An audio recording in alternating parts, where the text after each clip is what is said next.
What's going on, guys? Dr. Sean J. Harris here, Generational Wealth Academy. Happy Tuesday, everybody. Saturday number 3.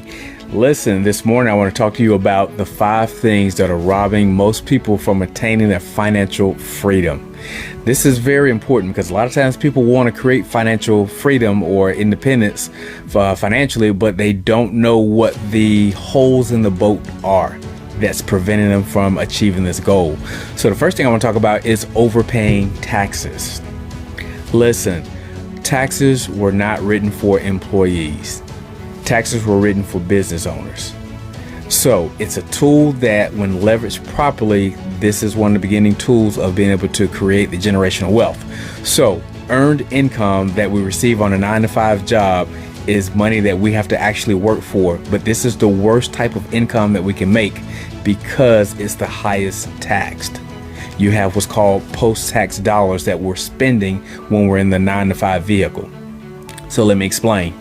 When you get off work and you need to stop by the grocery store, you need to pick up a dozen of eggs, a gallon of milk, some bread, what have you, you're using post-tax dollars. These dollars have already been taxed. And then what's on the back end of the bread, the milk, the eggs? A tax. So you're paying taxes with post-tax dollars. Then we stop and get gasoline. You're using post-tax dollars again to buy gas that has a tax imposed on the back end yet again. So do you see why this is the hardest way to be able to capitalize and leverage taxes to your benefit if you're overpaying in taxes in the very beginning?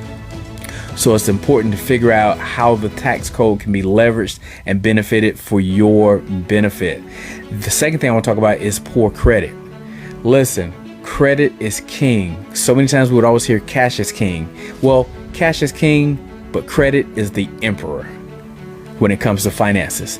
So when it comes to having credit, growing up, a lot of us may have been taught, credit is a bad thing, credit is a good thing. But listen, you have to ask yourself, would you rather have $100,000 in cash or have access to $500,000 in credit? I'd take the credit because I can leverage that differently. That will compound and grow, but in dividends and different things and return on investments, where I can extrapolate that $500,000 and 5x it or 10x it, just leveraging credit. You can use credit to buy assets such as a hotel, for an example. Imagine, instead of buying a house, use that same amount of money. The down payment that you would use on a house, you can break that up and buy multiple properties. Or you can take just a larger sum and buy a commercial property, which will yield you a higher return on investment. Then you can pay back the loan that you may have taken out to buy that real estate and benefit from it because it was leveraged with credit. So you got to start understanding the credit game to see how that can benefit you above cash. Okay, so the third thing I want to talk about is having high debt. A lot of people fall behind or can't create wealth because they have a high debt structure. So when you have a high debt structure, you tend to pay more in interest rates. That's why Tara and I, we always teach people about having your own banking system and involve yourself in private family banking or infinite banking, because what this does, we're going to pay interest on things, but it makes sense if you own the bank and the interest is coming back to you. Then there's other tax advantages and strategies that you can use, which I'm not going to get into because I'm not a tax strategist, but there's tax instruments and tools that you can use where you can charge yourself a higher interest rate that puts you in a whole different bracket that makes you more money down the road. So that's another tax strategy that you have to do your due diligence on to find out about that. But having a high debt structure can really cause harm to you trying to establish the generational wealth that you're looking for. The fourth thing I'll talk about is limited tax deductions. Again, most people don't benefit from tax deductions because they don't have the business entity. You're only operating on a 9-to-5, or again, we're talking about earned income. So many of you guys have witnessed that. My family and I, we were living in Panama for the last 30 days, and we were able to capitalize on the tax deductions that are provided for us by being business owners. We took the whole family. We took mother-in-law, We already have friends in Panama that we connected with. Listen, we had dinners, we took yacht trips, we really enjoyed ourselves, and we discussed business, a lot of those outings that we had. And we had official board meetings. We had minutes to the meeting. So therefore, that made that entire trip totally tax deductible for us, because it was a business expense that we just happened to, a business board meeting that we just happened to have in a different country. And we had several meetings over the course of the 30 days. So again, that puts us in a situation where we now made that tax deductible. Also, many of you know I got a 117-pound female Rottweiler, Xena. Well, Xena stayed behind, but Xena stayed in a doggy resort. So guess what? Her stay was also a tax deduction. Why and how? Well, she serves as our in-home security system for our home-based business. Therefore, she had to be lodged and taken care of during our business conference. So her expenses were now covered and tax deduction. That was a $1,000 visit that Xena had by herself. So again, that's tax deductible because we're leveraging our tax incentives as business owners. See, these are the things that Tara and I teach people how to be able to leverage these by having business systems in place. Now, here's the deal. You can have a business entity in place while still being a full-time 9-to-5er. You got to be able to take advantage and leverage the tools that are available to you. So with that, you have to understand the tax code and be able to benefit from having proper tax deductions. And the fifth thing is the lack of assets or the lack of investments. First, we have to understand the difference between an asset and a liability. A liability takes money out of our pocket.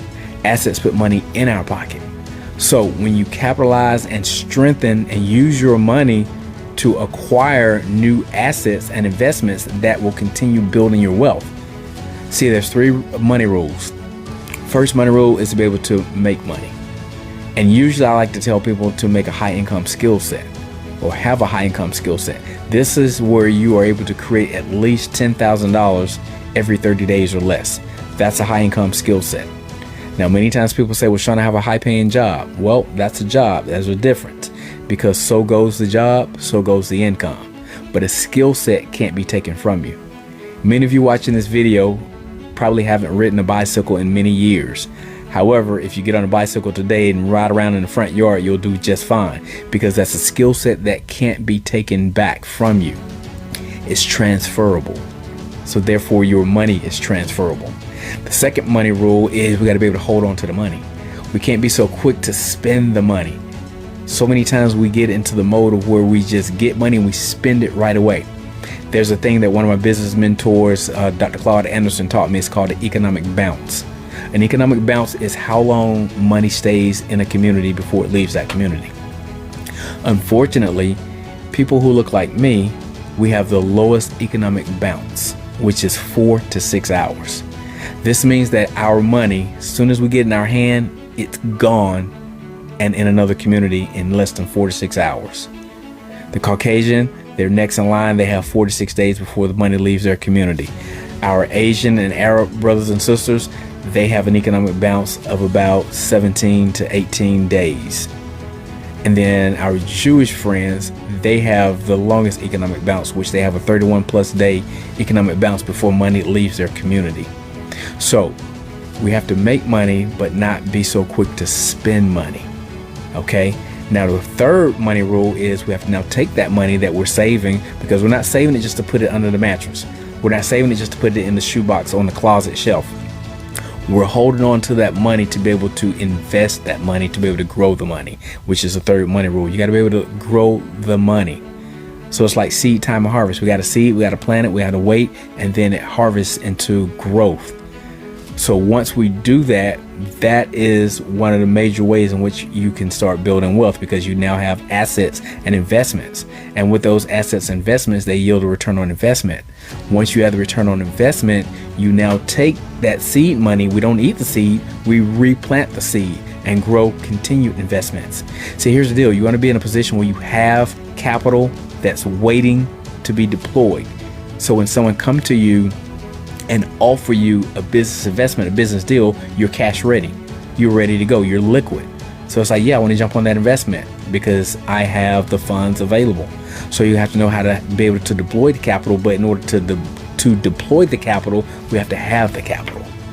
So those are the 5 things we really have to focus on if you want to be able to create wealth. If any one of those are missing, we have a hole in the boat, and we don't want to take so much time trying to patch so many holes when we can just create a boat that doesn't have the holes in the first place by ensuring that we have a situation where we're not overpaying in taxes, where we don't have poor credit, where we don't have poor debt, where we know how to be able to leverage tax deductions, be able to use most tax deductions, and how we're in a position where we have investments and assets available to us in our arrow quiver. So I know that was some valuable information. It was a lot of information. Take time, watch this video again, and redigest what I was saying, because this is the fundamental foundations of being able to start creating generational wealth. So here's my deal.